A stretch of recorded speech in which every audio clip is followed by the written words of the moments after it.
Olá, meus amigos, minhas amigas, meus irmãos, minhas irmãs, sejam todos bem-vindos, a todos que estão presentes aqui conosco, da nossa turma do Senol, né? Do ESD do Senol, Estudo Sistemático da Doutrina Espírita. Como todas as quintas, a gente se encontra aqui nesta noite de estudos. Hoje nós vamos falar sobre os verdadeiros laços de família. É um capítulo bastante interessante que está no Evangelho segundo o Espiritismo e também no Livro dos Espíritos, algumas relações, para que a gente compreenda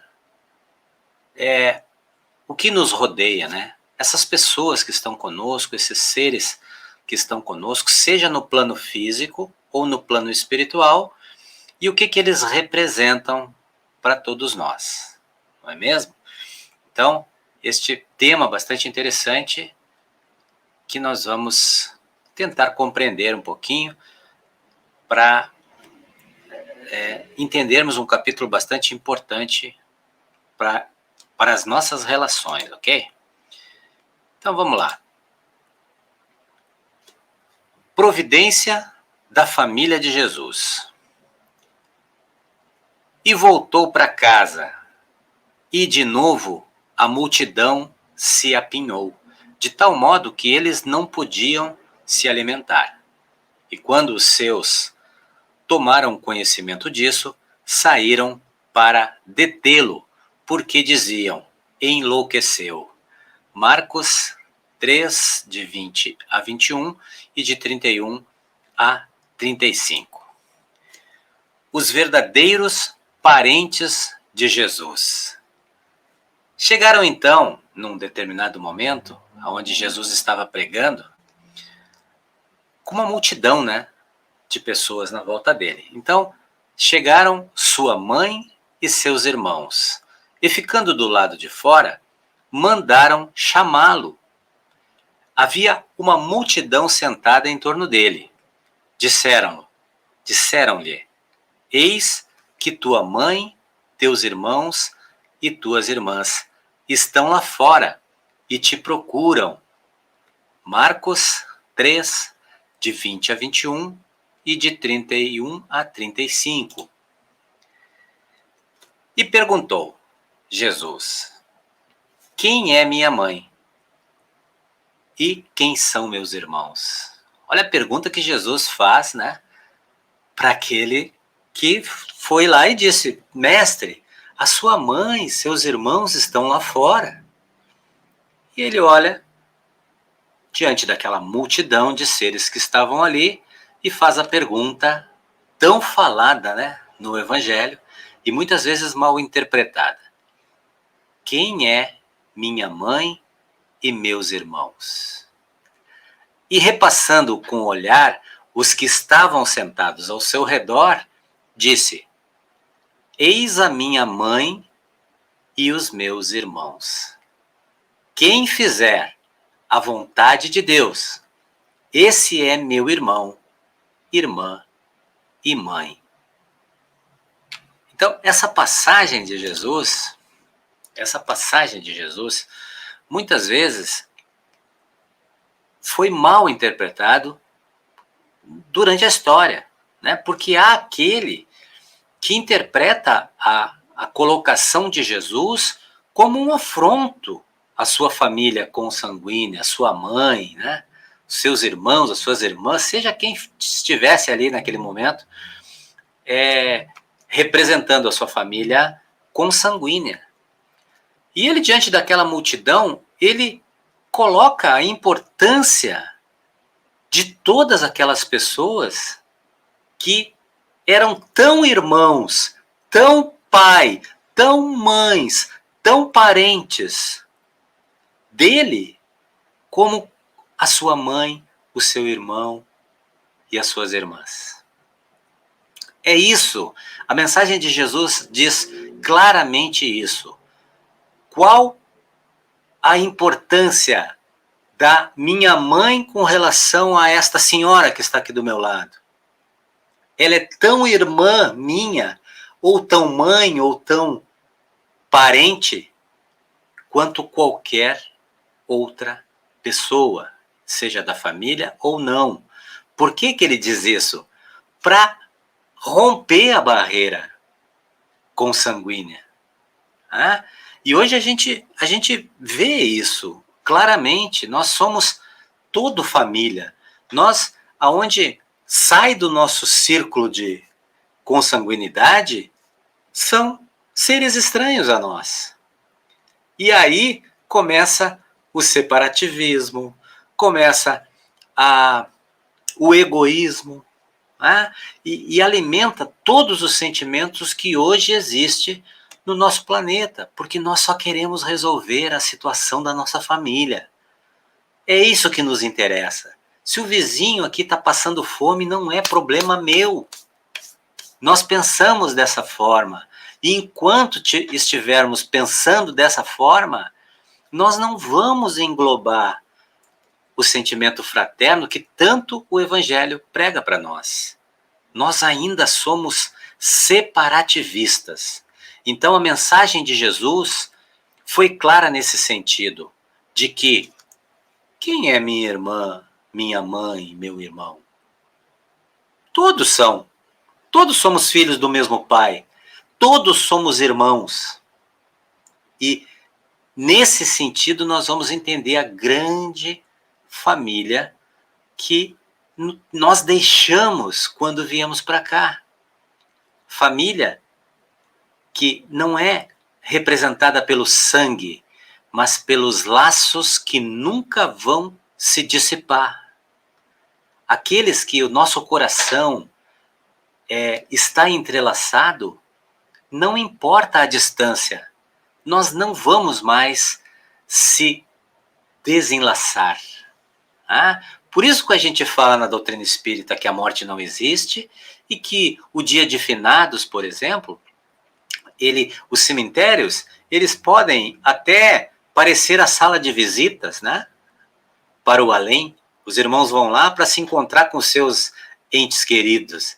Mas, na verdade, eles nunca se afastaram de nós, porque estão na nossa condição emocional. Nós trazemos a bagagem desses seres, o contato desses seres e eles a nossa.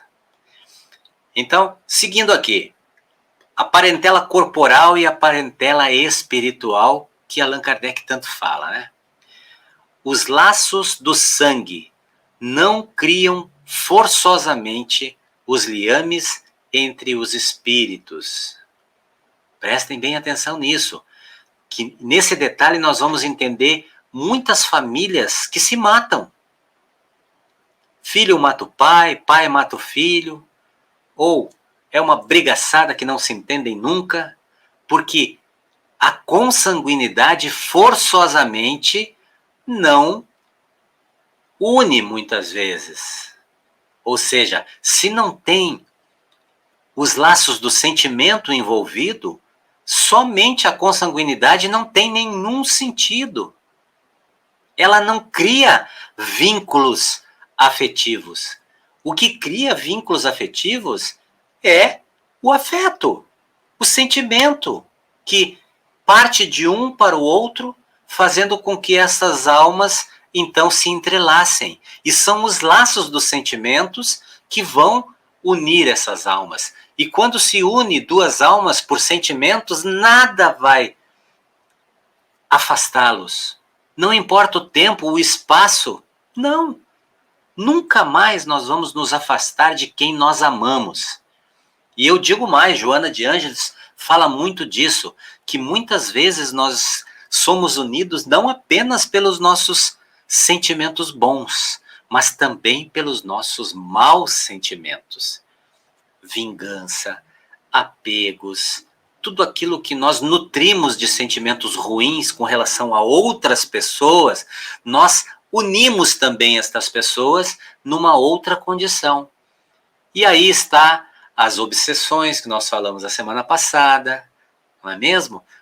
Os espíritos que se unem por coisas ruins, por negatividade, por feitos uns para os outros, que só causaram problemas. Estes fatos unem estes seres também pela por uma forma negativa. Então, nos unimos às pessoas pelos laços bons e também pelos ruins.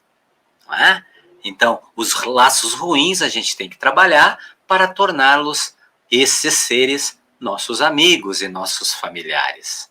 Esta é a batalha de todos nós, ainda que estamos nesta fase evolutiva, trazer os nossos inimigos para o nosso lado e torná-los amigos, né? E, quiçá, familiares espirituais que possam projetar uma eternidade com a gente, nos ajudando e nos auxiliando.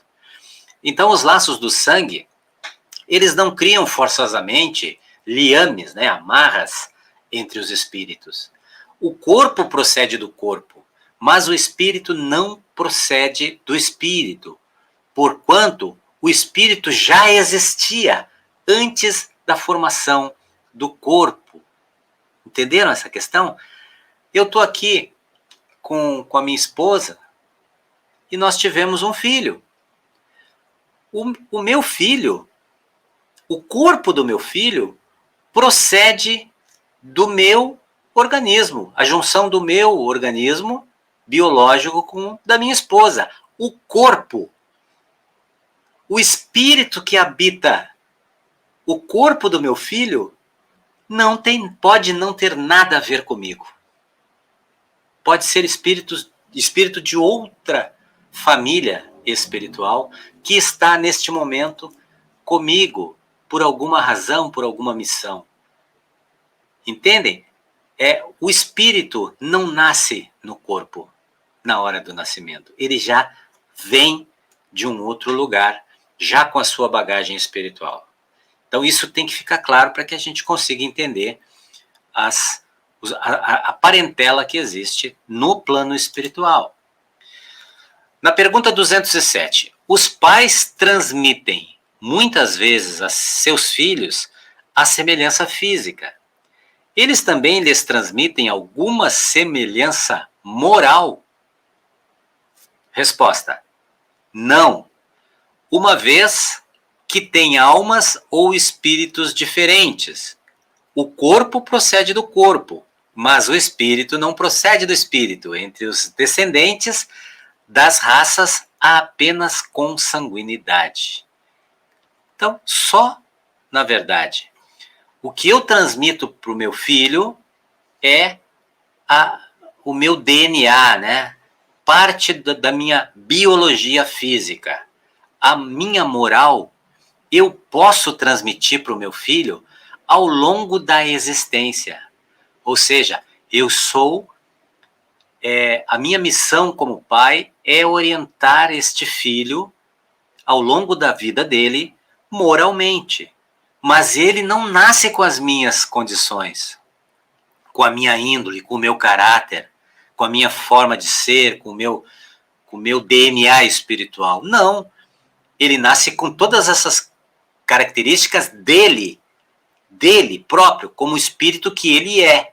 Ou seja, é um espírito adulto já, que quando eu recebo, já traz uma bagagem toda própria dele, que ele aprendeu em diversas vivências, em diversas famílias, em diversas existências, tanto aqui no plano físico como em outros lugares habitados. Então, quando chega aqui, a única coisa que eu posso transmitir para ele no nascimento são características biológicas da minha condição física, não a minha moral. Tá? Então, toda essa questão moral, nós podemos ampliar aos nossos filhos com muito esforço, tentando ensinar, tentando reprogramar eles. Se eles têm algum vício, alguma tendência ruim, eles já trazem isso da sua existência espiritual. Por isso que é difícil, assim, ele puxou o pai. Ninguém puxa ninguém. O que acontece é que a criança é fruto do meio que ela está. Então, se eu nasci numa família desregrada, cheia de processos viciosos, eu vou me adaptar a esse meio ao longo da minha existência, desde pequenininho, né? Eu vou vendo essas questões ruins, ou Ao contrário, se for coisas boas, né? Se for uma família regrada, espiritualizada, né? Eu também vou herdar estas questões da minha vida, do meu nascimento para frente. Porque eu chego aqui de uma forma e a minha família tenta me moldar, ou seja, eu aprendo aquilo que o meio pode me proporcionar, não é? Mas eu não puxei, ou seja, o meu filho não puxou o pai dele. Ele é um espírito único, com as suas características, com a sua forma de ser. E na minha trajetória aqui, como pai, vou tentar fazer de tudo para educá-lo, para levar para um bom caminho, mas as tendências desse espírito são só deles, né? Ele trouxe toda essa bagagem já da vida espiritual. Então, seguindo, aqui na 207A, de onde vêm as semelhanças morais que existem algumas vezes entre os pais e filhos?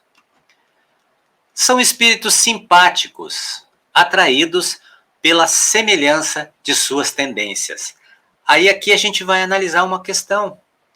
Nós já falamos isso muitas vezes ao longo da nossa aula, do nosso estudo, que nós somos seres que nos unimos por semelhança de pensamento, né? Nós somos afins.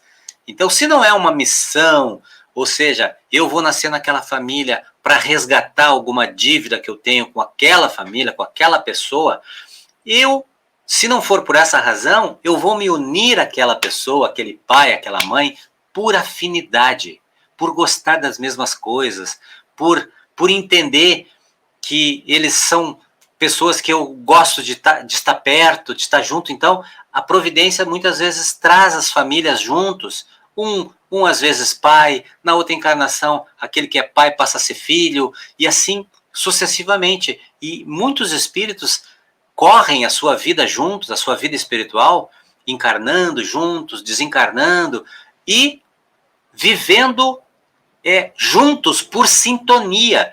Então, muitas vezes, eu trago a sintonia tão forte com meu pai, com meu irmão.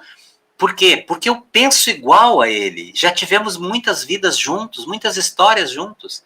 Então, eu não puxei a ele ou ele puxou a mim. Não é isso. O que acontece? Nós nos afinizamos naquilo que pensamos. A nossa sintonia mental é muito grande. Então, tem pessoas realmente que se assemelham, né, moralmente. Então, são espíritos simpáticos, atraídos pela semelhança daquilo que gostam, das suas tendências, tanto para o bem ou para o mal, tendências ruins, vícios, enfim. Tudo é questão de sintonia. Então, a grande maioria das encarnações é projetada em cima de sintonias. Quando é dessintonia, é porque nós estamos tendo que enfrentar uma prova. Ser colocado em uma família com um espírito que nós não simpatizamos é uma prova, meus irmãos. Porque se o nosso projeto eu preciso realmente me refazer com aquela pessoa que eu fiz mal, talvez essa pessoa tenha que nascer na mesma família que eu. Mas eu não tenho simpatia por ela, eu tenho antipatia. E eu preciso vencer essa barreira da antipatia. Né? Então, em alguns casos, os inimigos nascem numa mesma família, seja irmãos, seja pai e filho, mãe e filha, enfim. Mas na projeção, né, dessa reencarnação, os espíritos sempre vão querer, pedir, eu quero vir na família do fulano, do Beltrano, ele vai me ajudar, eu tenho apoio ali, gosto dele e tal, quero ficar com ele. Assim a gente é na nossa vida. A gente faz isso. A gente está lá num trabalho novo, por exemplo. Aí se cria uma equipe para fazer uma função qualquer. O que a gente vai dizer? Eu quero fazer parte do grupo do fulano, da Beltrana. Por que isso? Porque nós nos afinizamos. Agora, aqueles que a gente não tem muita simpatia, a gente vai evitar ficar perto. Não é assim na nossa vida normal? Na vida espiritual é a mesma coisa. Quando nós estamos lá no plano espiritual, que é feita uma projeção para nós, É lógico que nós vamos, se pudermos optar, nós vamos fazer isso. Olha, eu quero ir com fulano, deixa eu descer na família daquele fulano que eu gosto tanto, eu vou ficar bem lá, ele vai me proteger, eu tenho mais chances de passar por uma encarnação melhor, vou estar numa... Eles pedem para virem juntos, ou por amor, né? Eu quero ficar junto porque eu amo, eu quero participar da vida daquela... Então os espíritos analisam isso e colocam os espíritos juntos, né? E dentro dessas afinidades de uma família, colocam também algum inimigo, algum ser que precisa de reajuste, que esta família vai poder ajudar esse espírito. Então, dessa forma, então, as famílias se constroem. Só que imagina quantas encarnações nós temos, não é? Nós estávamos fazendo um gráfico aqui, eu estava vendo um vídeo falando sobre a linha do tempo, que se a gente pegar o prazo médio de uma encarnação e outra, a gente vive 70 anos no plano físico, desencarna, fica aproximadamente também 60, 50 anos no plano espiritual para novamente reencarnar num corpo. Então, se nós pegar um prazo de 1000 anos, em 1000 anos, nós encarnamos aproximadamente 8 vezes. Vamos pegar um prazo de 120 anos ali, que é 60 anos aqui encarnado e 60 anos no plano espiritual para depois encarnar de novo. Esse prazo dá 120 anos, não é? Então, de 1000 para 120, dá em torno de 8 vezes. Então, no máximo em 1000 anos, eu vou encarnar 8 vezes. Eu vou ter 8 famílias que são seres que ora estão aqui no plano encarnado e ora estão no plano espiritual. Então, ao longo da nossa trajetória espiritual, nós temos muitas pessoas que se unem a nós, primeiramente nos laços espirituais, que são esses da afinidade, e depois aqui nos laços físicos, que são a consanguinidade. Não é assim?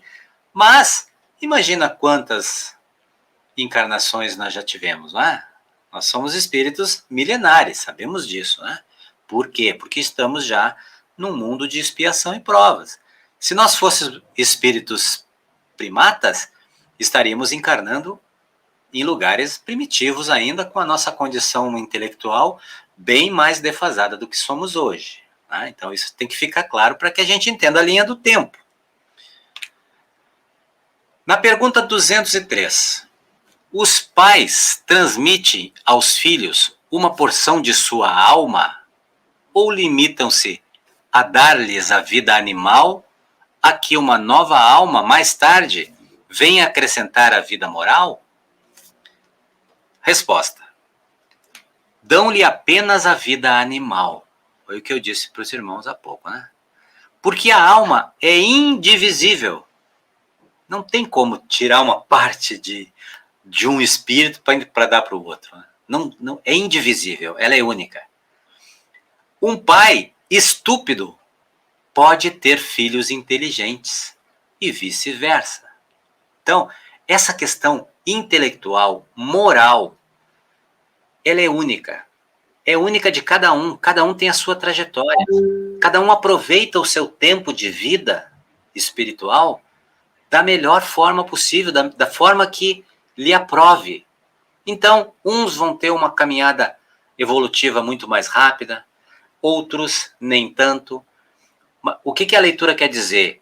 Que um pai estúpido, ele pode ter um filho ultra inteligente, até gênio, porque ele não herda, o filho não herda estas características morais do pai. Ele apenas herda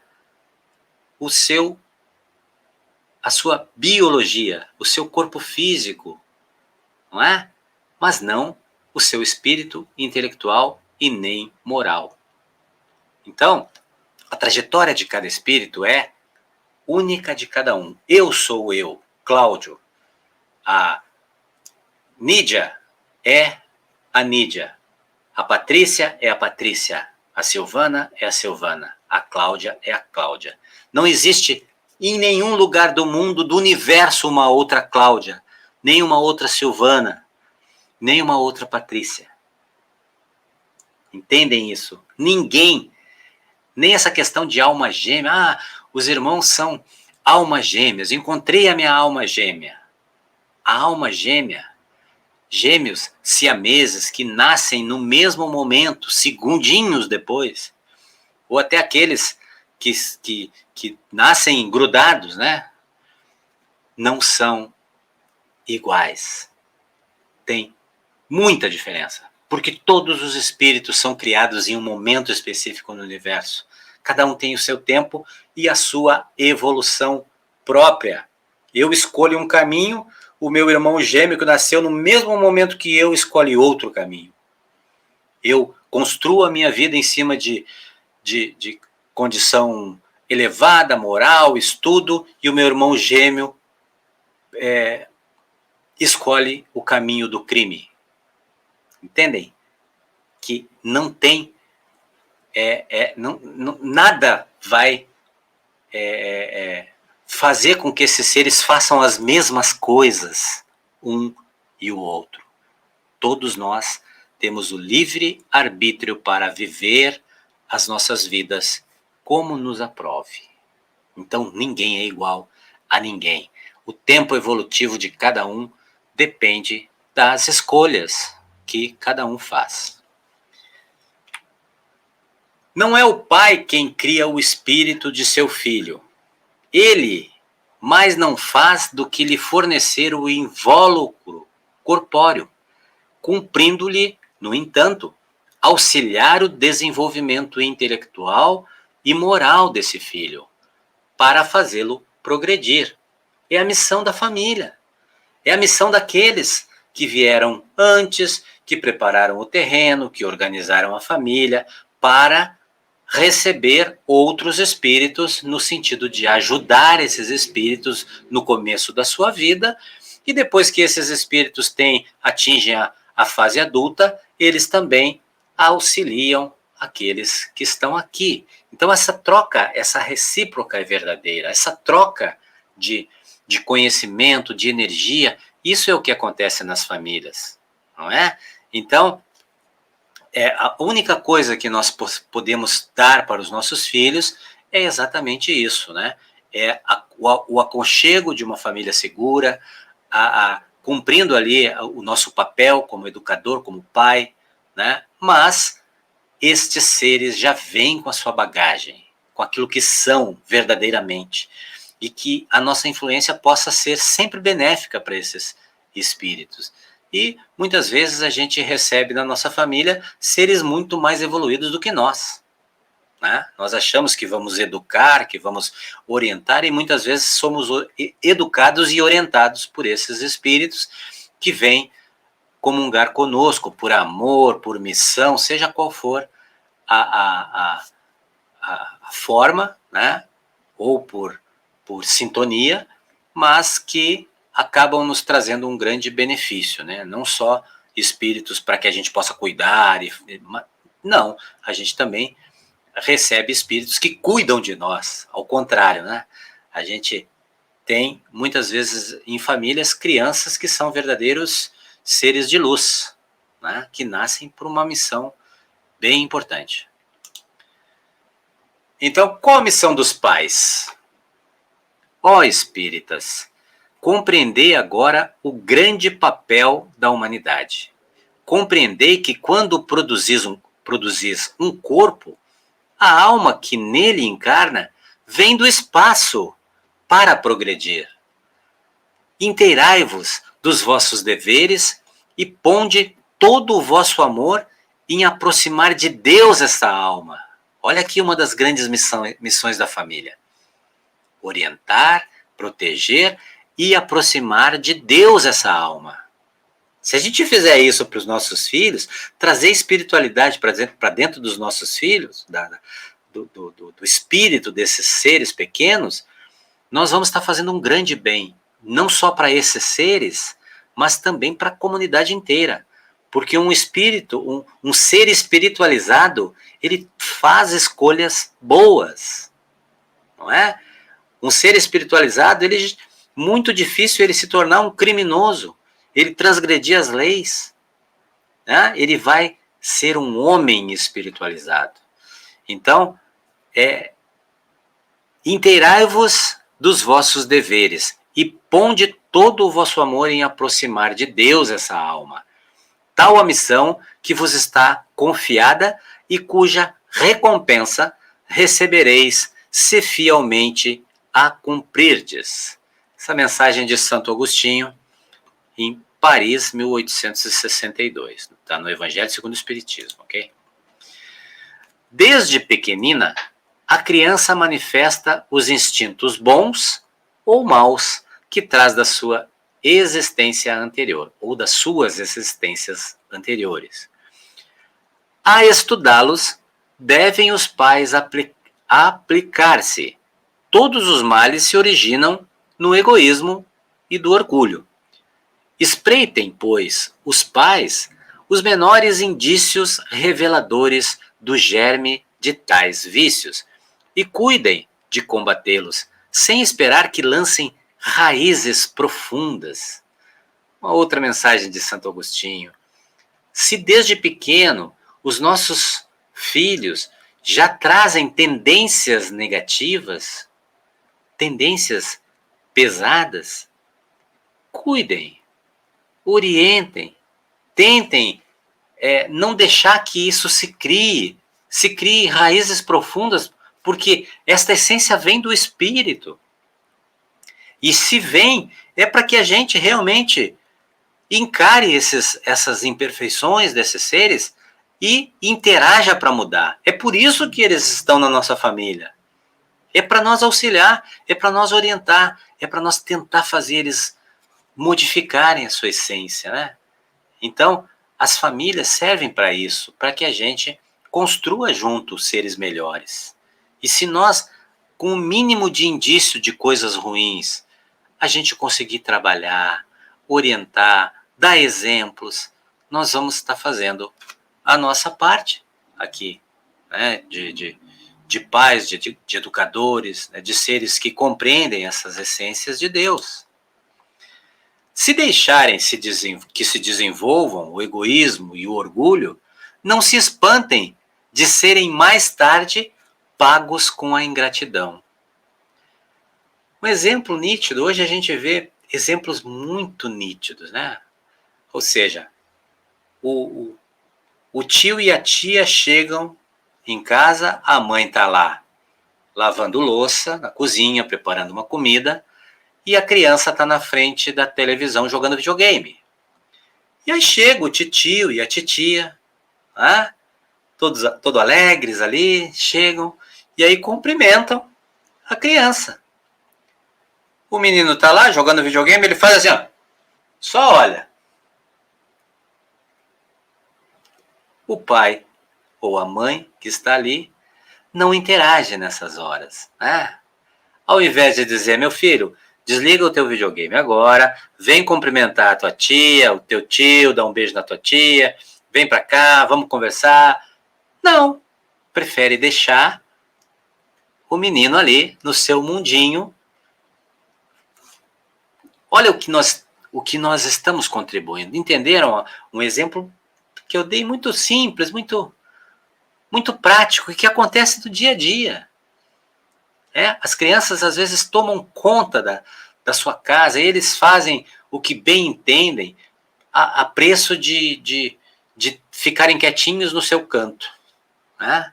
Ou seja, muitas vezes nós precisamos interagir, dar limites, né? E onde estão as más tendências das crianças se não são nestas pequenas atitudes que vão se contaminando?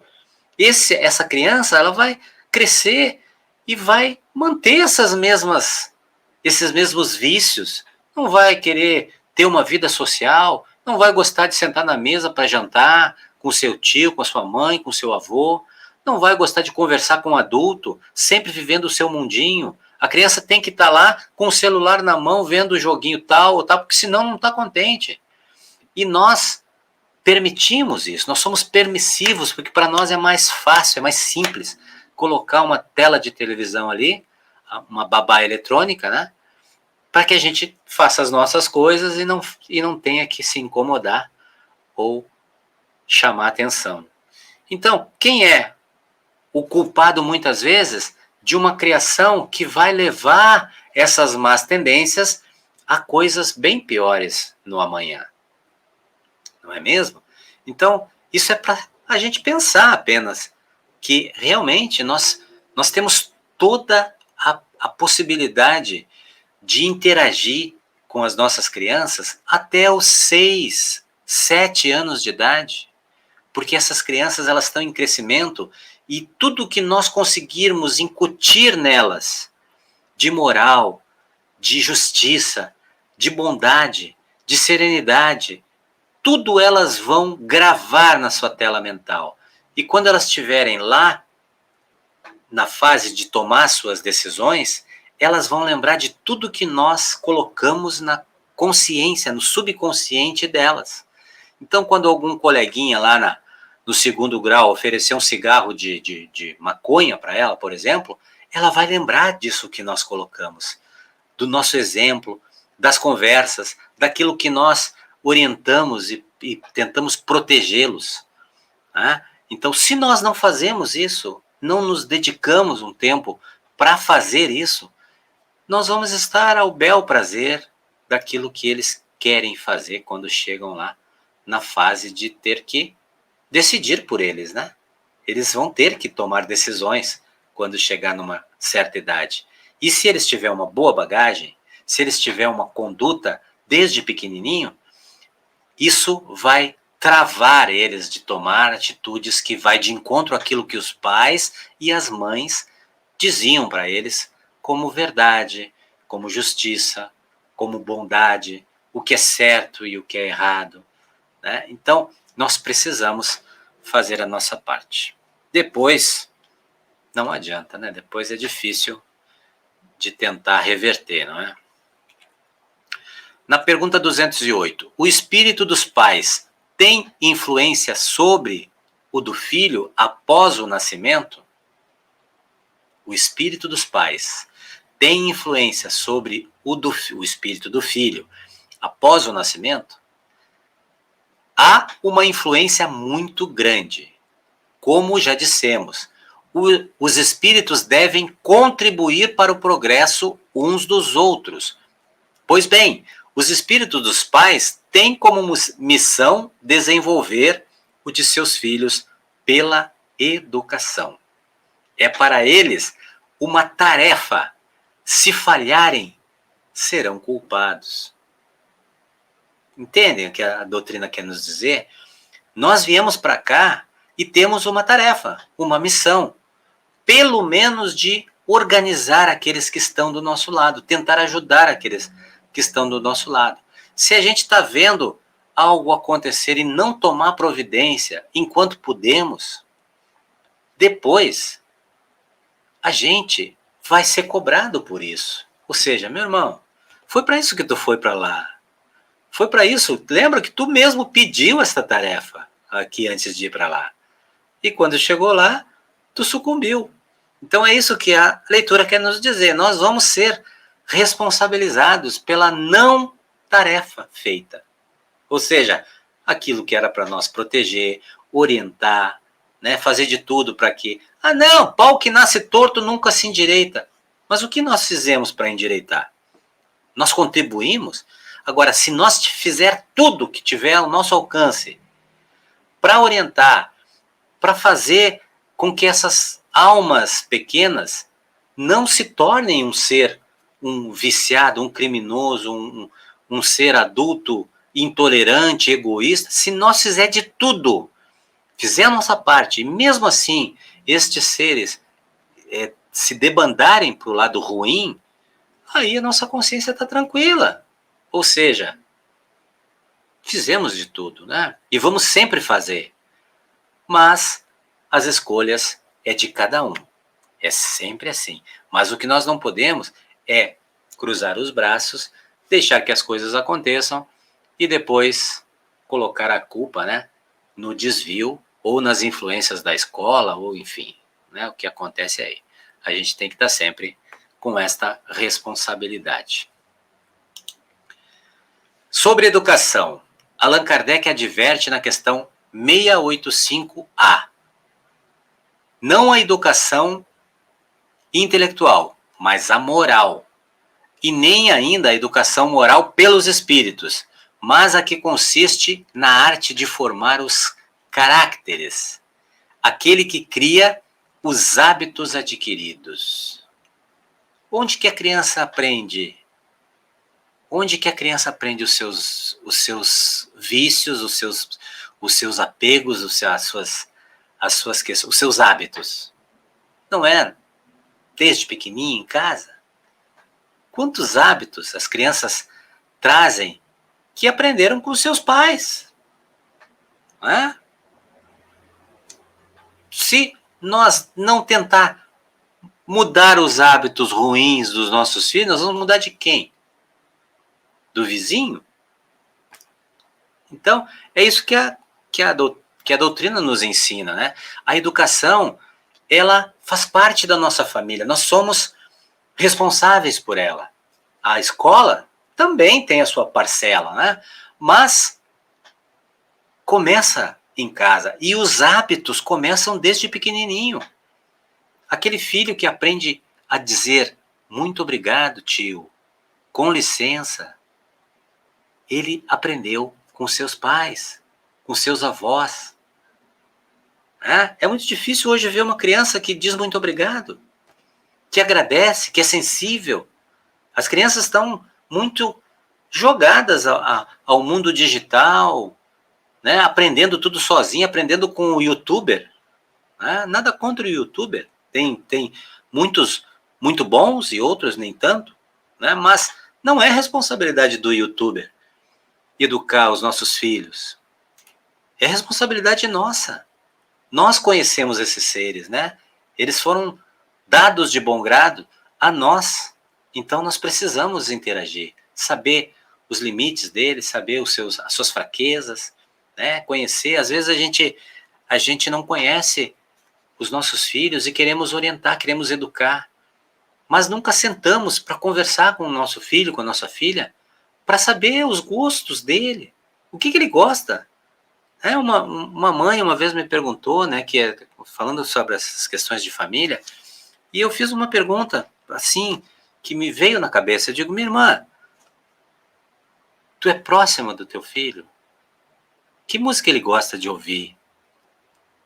Os amigos dele, o que costumam fazer? O que eles gostam? Tu já sentou para entrar no mundo dele? Para fazer parte do mundo dele? Porque quando a gente gosta de alguém, a gente faz parte da vida desse ser. Nós queremos. Eu sento com meu filho para ver filmes que eu não gosto, não é a minha. Eu não quero assistir um filme lá sei lá, que não tem nada a ver comigo, mas por ele eu assisto filme de 3 horas, 4 horas, porque eu sei que isso é importante para ele. E se isso é importante para ele, e a minha presença valorizando as coisas que ele gosta, eu vou trazer ele para o meu lado. E também nas outras coisas, às vezes quando eu quero cobrar ele de alguma coisa, eu tenho subsídios. Agora, se eu não sei nada da vida dele, como eu vou interagir?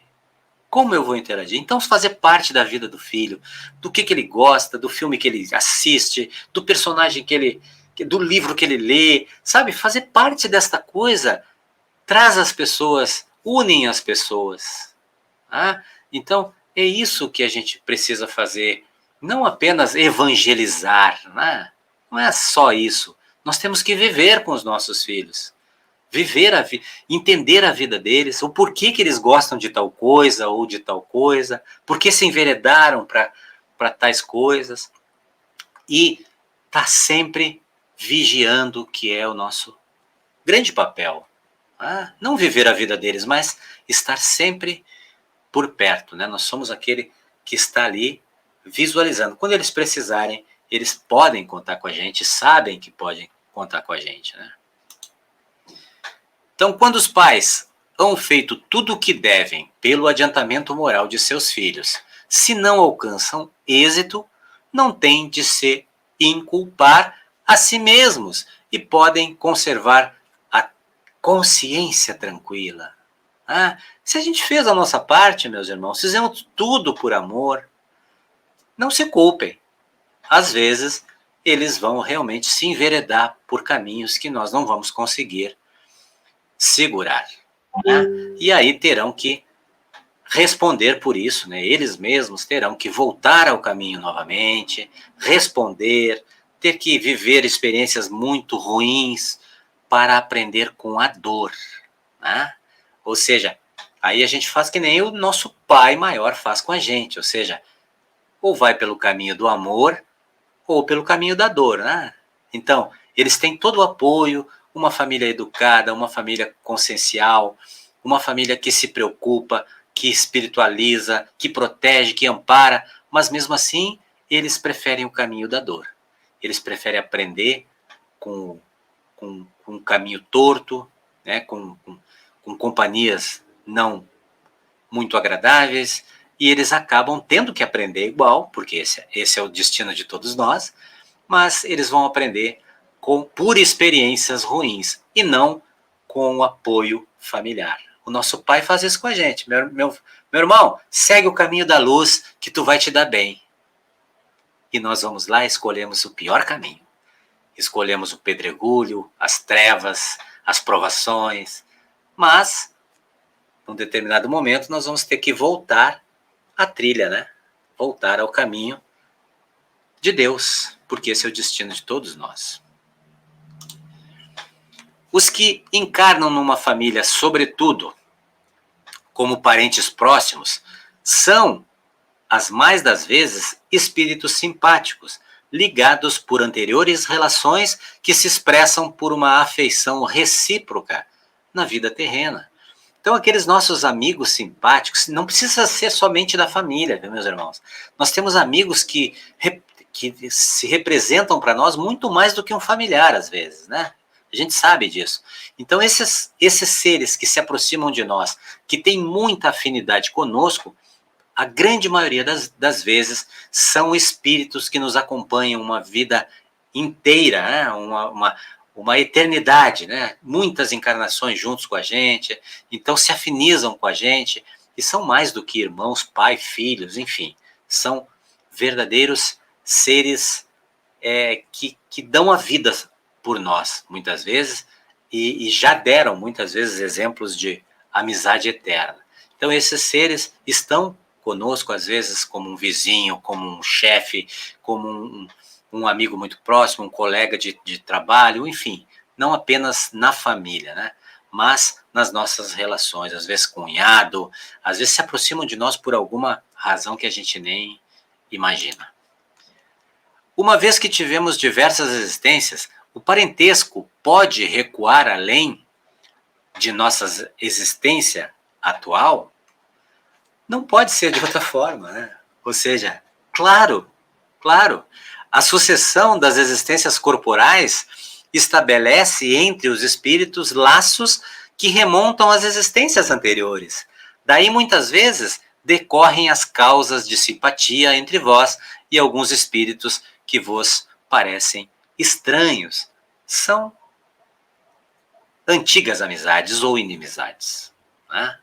Amizades ou inimizades que estão sempre ligados a nós. Formam famílias e espíritos que a analogia dos gostos, a identidade do progresso moral e a afeição induzem a reunir-se. Afinidade, essa é a palavra, afinidade, identidade. Nós nos identificamos com alguém, este alguém já faz parte da nossa condição há muito tempo, né?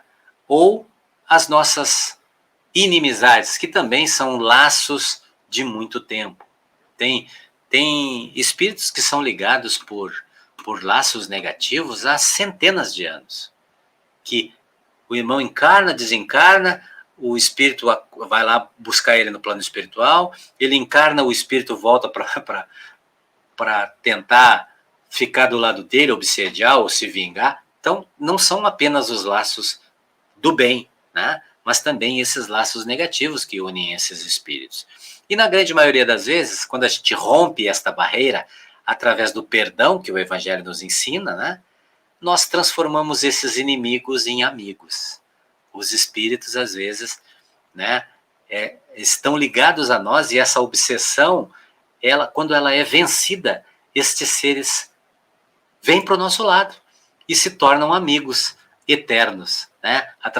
Eles pensam assim, puxa vida, de tantas vezes eu tentei destruir esse irmão e ele se manteve firme, e ele hoje me prova que ele realmente não é meu inimigo. Ele não é meu inimigo, ele não vai me prejudicar. Então, esses seres se unem e nunca mais se desunem. É assim que nós crescemos, que nós aprendemos, não é? Então, vamos adiante aqui. Esses mesmos espíritos, em suas migrações terrenas, se buscam para se gruparem, como o fazem no espaço, originando-se daí as famílias unidas e homogêneas. Santo Agostinho nos dá uma aula, né, de quando se fala em família consanguínea e família espiritual. Se nas suas peregrinações acontecem de ficarem temporariamente separados, mais tarde tornam a encontrar-se, venturosos pelos novos progressos que realizaram. Às vezes os espíritos são separados, né? Os familiares são separados, ou seja, essa encarnação eu vou ficar aqui. Mas eu tenho uma porção de espíritos que são meus afins, que estão lá no plano espiritual, torcendo por mim, me ajudando, fazendo de tudo. Muitos deles são aqueles que a gente chama de protetores, anjos da guarda, como queiram, né? Que vêm de lá do plano espiritual, deixam as suas coisas lá para vir aqui nos proteger ou interagir conosco de alguma forma, para que a gente melhore, para que a gente passe essa aprovação aqui na Terra e volte para o plano espiritual melhor. Então eles estão sempre ligados a nós, vibrando por nós. É isso que Santo Agostinho nos conclama, né? Dizendo que a gente pode ser separado muitas vezes dos nossos familiares, e muitas vezes somos, por experiências que precisamos passar sozinhos. Mas nunca estamos sozinhos. Vamos pegar um exemplo de um filho que vai estudar nos Estados Unidos ou na Europa, e ele tem que ficar lá 4 anos, 5 anos, não é? Então, ele não vai deixar de amar os seus pais, nem os pais deixar de amar o filho que está lá, só porque ele está lá fazendo uma experiência e aprendendo alguma coisa. Não, muito pelo contrário. A gente vai estar aqui sempre vibrando, protegendo, tentando comunicação, enfim. Porque a gente não se separa dos nossos filhos, né? Então, com a separação momentânea do espírito, é a mesma coisa. Não muda. Nada muda no plano físico e no plano espiritual. A gente continua sendo exatamente o que é. Exatamente o que é. Mas como não lhes cumpre trabalhar apenas para si, permite Deus que os espíritos menos adiantados encarnem entre eles, a fim de receberem conselhos e bons exemplos a bem de seu progresso. Então, quando a gente tem muita dissintonia, principalmente dentro das famílias, né, a gente vê que aqueles mais evoluídos acabam ajudando os menos evoluídos. Então, essa balança é muito justa. Né? É muito justa. Então, não adianta, né, imagina Deus colocando uma família só de inteligentes, só de seres de luz, e aí do outro lado só de seres... Não, não é isso. É uma mescla. É uma mescla. Dentro de uma família tem seres muito adiantados, outros pouquíssimos adiantados, né? Com um grau de evolução totalmente diferenciados uns dos outros, e eles têm que conviver juntos para uns aprender com os outros. Né? Então, a gente tem que entender isso. Né? Mas também pode acontecer que sejam completamente estranhos uns aos outros, esses espíritos, afastados entre si por antipatias igualmente anteriores, que se traduzem na Terra por um mútuo antagonismo, que aí lhe serve de provação. São os nossos inimigos de outras existências, que são obrigatoriamente colocados na nossa família para que a gente se ame, para que a gente aprenda a amar, se desculpar, perdoar. Dessa forma, a gente vai construindo o nosso mundo. Continuando aqui. Esses espíritos se tornam, por vezes, causas de perturbação no meio daqueles outros, o que constitui, para estes, a prova e a tarefa a desempenhar. Então, uma ovelha negra na família, por exemplo, ele, naquele momento, é um mal, né? A gente vai analisar como um mal. Mas se nós parar para pensar o quanto uma família exercita a caridade, a fraternidade, a paciência, o perdão, uma porção de coisas por uma pessoa desequilibrada na família. Como quando tem uma pessoa doente na família, nós largamos tudo e nós vamos dar a nossa atenção para aquela pessoa, nós vamos exercitar a nossa caridade, sair do nosso egoísmo, do egocentrismo, e nós vamos, então, exercitar aquilo que precisamos exercitar naturalmente, mas que só exercitamos se existir uma ponte para isso. Então, o ovelha negra, muitas vezes, é essa ponte, é esse que vai exercitar o bem na família, vai exercitar as pessoas poderem utilizar de empatia, de perdão, né, de tudo que a gente precisa trabalhar em nós. Se não tiver uma prova, a gente não consegue saber se realmente somos esse ser tão bom assim, né? A gente só vai saber se é bom se no momento de dificuldade nós mantermos a serenidade, o equilíbrio, porque senão que bons somos se a qualquer ventinho nos derruba.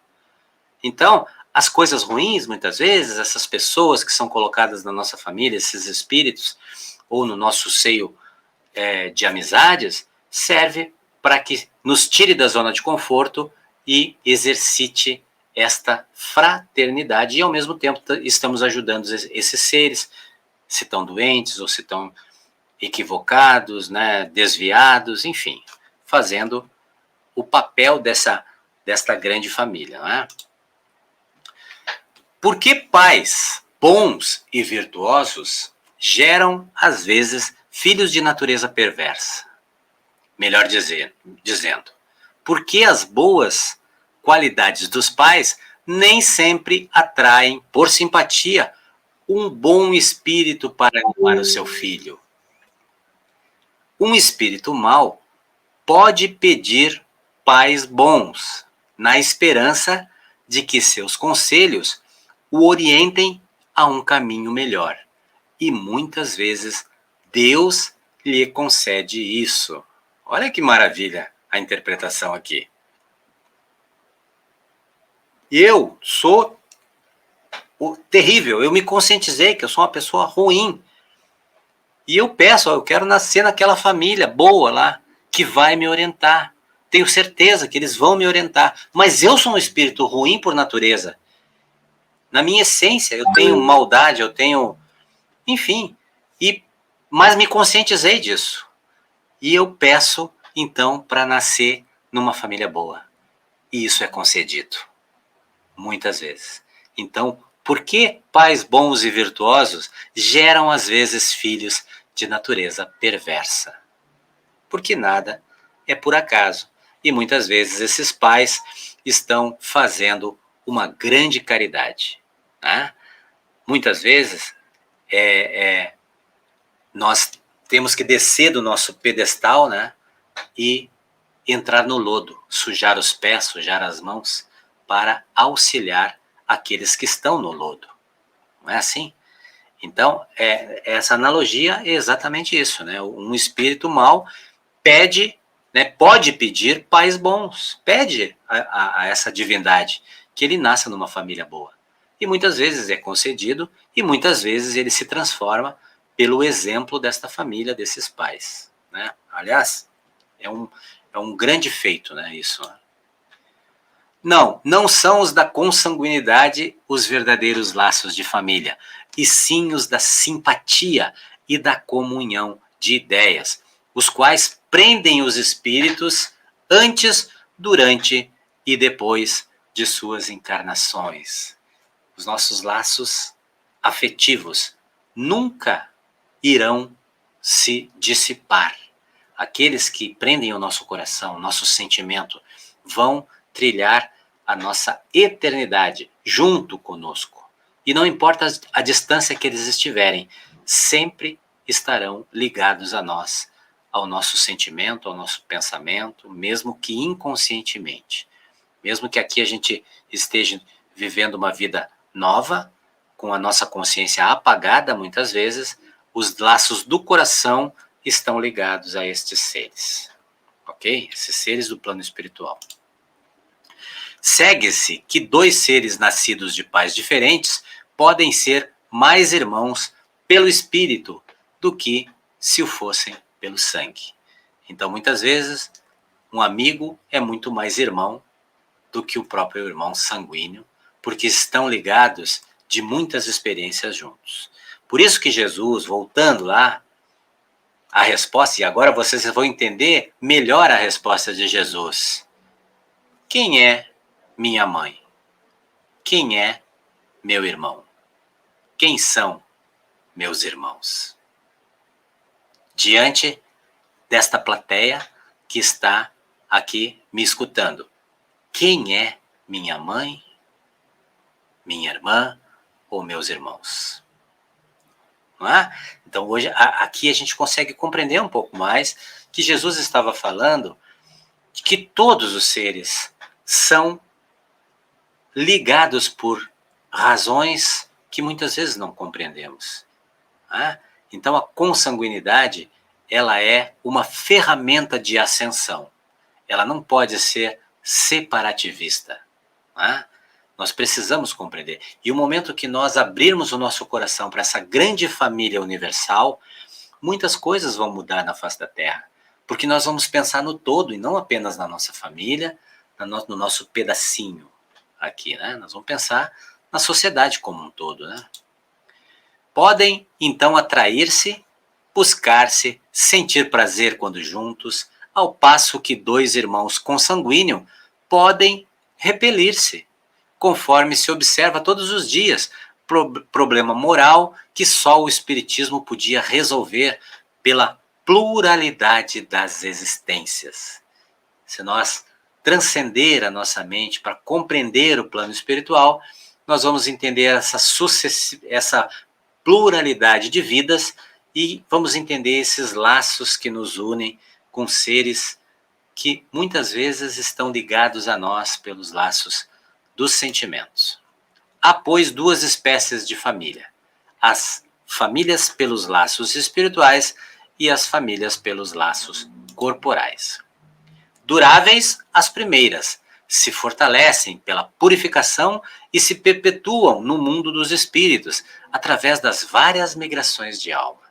A segunda, as corporais, né, frágeis como a matéria, se extinguem com o tempo e muitas vezes se dissolvem moralmente, já na existência atual. E nós vamos lembrar aqui quantas famílias se destroem, não conseguem viver uma vida de harmonia juntos. Famílias que nem se conhecem, os irmãos, os pais, nem se procuram. Então, é para que a gente reflita que nós sempre vamos buscar aqueles que nos são afins. E não importa se é pai, se é mãe, se é irmão, não importa. O que importa é que esse ser precisa ter sintonia conosco. Senão, não vai rolar, como diz a gíria, né? Não vai rolar, não vai ter sintonia. A gente não vai ter essa tensão que a gente tem como temos com aqueles que temos sintonia, amizade, sincera, sentimento. Não é? Então, não importa a consanguinidade, se é irmão, se é filho, se não tiver sentimento, não tem laço. Né? Se nós estamos ligados aqui apenas por um interesse, não tem laço. O interesse, ele vai se acabar um dia. E acabou a relação. Agora, quando tem sentimento, este sentimento une. Não é? Então, vamos nos unir com aqueles que temos sentimento, ou seja, vamos tentar buscar sentimento nas nossas relações para que as nossas relações sejam eternas.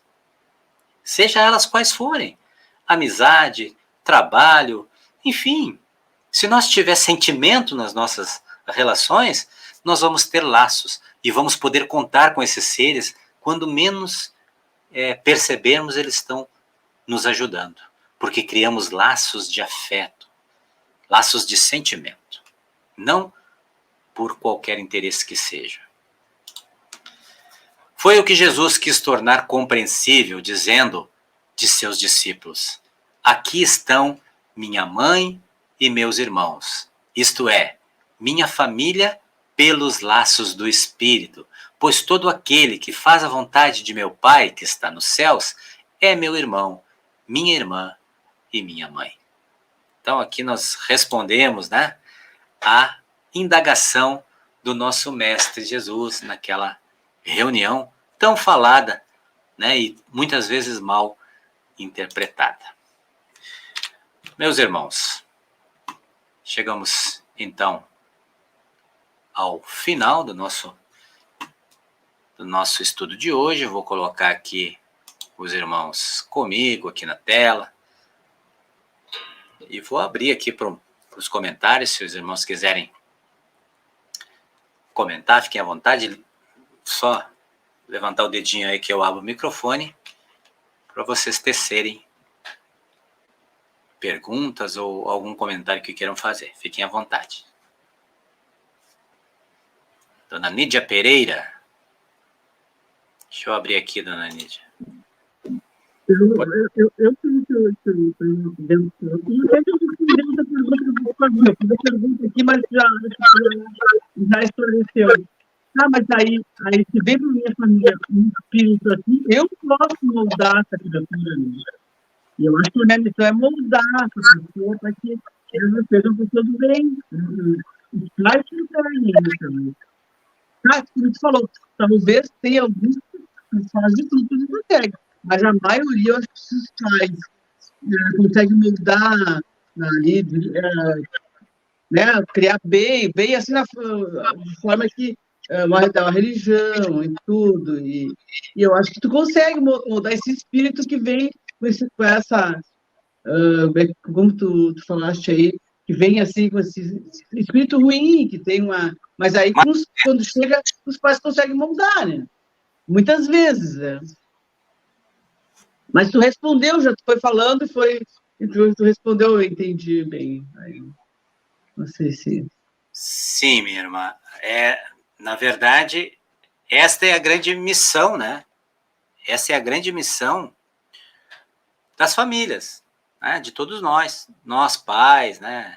Não só pais, os avós, os irmãos mais velhos, todos aqueles que recebem uma criança para orientar, têm uma participação nesta educação, né? Ou seja, se eu sou um irmão mais velho e eu tenho muitos processos difíceis comigo, vícios, apegos e tal, eu vou produzir no meu irmão mais novo os exemplos ruins. Ou seja, eu também tenho parte nessa educação e também posso ser cobrado por isso, porque eu estou influenciando diretamente um ser que está dentro do meu lar, que está junto comigo, sendo atingido pelas minhas energias todos os dias. Então, veja que o complexo familiar ele é bem amplo, né? Quanto maior a família ali, mais estruturada, mais responsabilidade tem perante os seus filhos, aqueles que estão ali para serem educados e orientados. Mas, como a irmã disse, as escolhas é de cada um.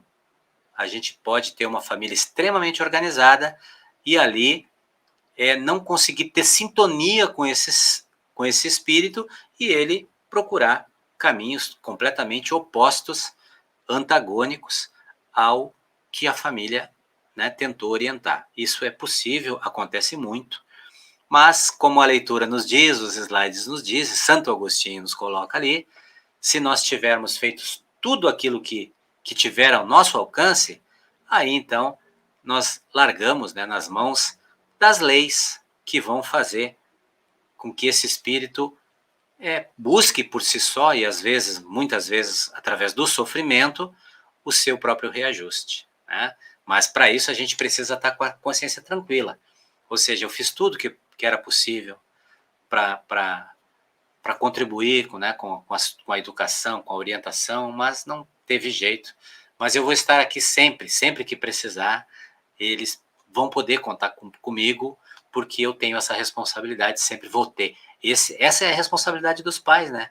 Que tem pais que passam a vida, dão a vida por seus filhos, mas realmente não conseguem modificar essas tendências tão pesadas que às vezes os espíritos trazem. Mais alguém quer dar um comentário?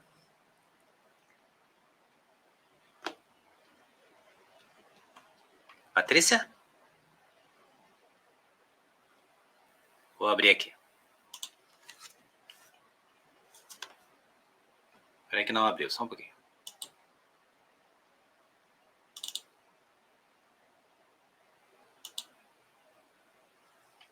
Tenta abrir tu aí, Patrícia, que eu não consegui aqui. Isso, deu. Tá. Não, só para complementar, nem tu falou aqui dos laços, assim, às vezes eu tenho amigas que me dão melhor do que as minhas primas, no caso, né? Não tem sangue nenhum, mas é conexão mesmo, afinidade, é isso aí mesmo, só para complementar. Isso é uma verdade. A gente tem muitos irmãos que colegas de trabalho, amigos de colégio, que são muito mais irmãos, né? Muito mais parentes, digamos assim, que um irmão distante, né? Principalmente as famílias grandes, né? Tem esses irmãos distantes, os filhos que cada um vai para um lado e acabam se dissipando, assim, né? Se afastando. E aqueles amigos, né? Que vivem com a gente, ligam todo dia, estão sempre juntos, enfim. Então, essa é a verdadeira parentela, aquela do coração, aquela do sentimento, né? Que eu falei para os irmãos. Silvana Ramos. Deixa eu abrir para ti aqui. Não. Tá tudo bem, tudo tranquilo. Tranquilo? Tranquilo. Então tá, meus irmãos.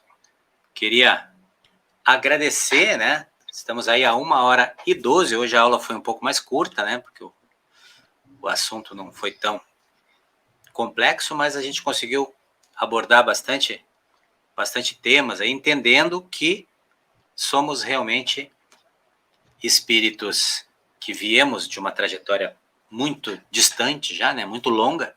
Então, nessas sucessivas encarnações, nós acumulamos muitas amizades e também inimizades.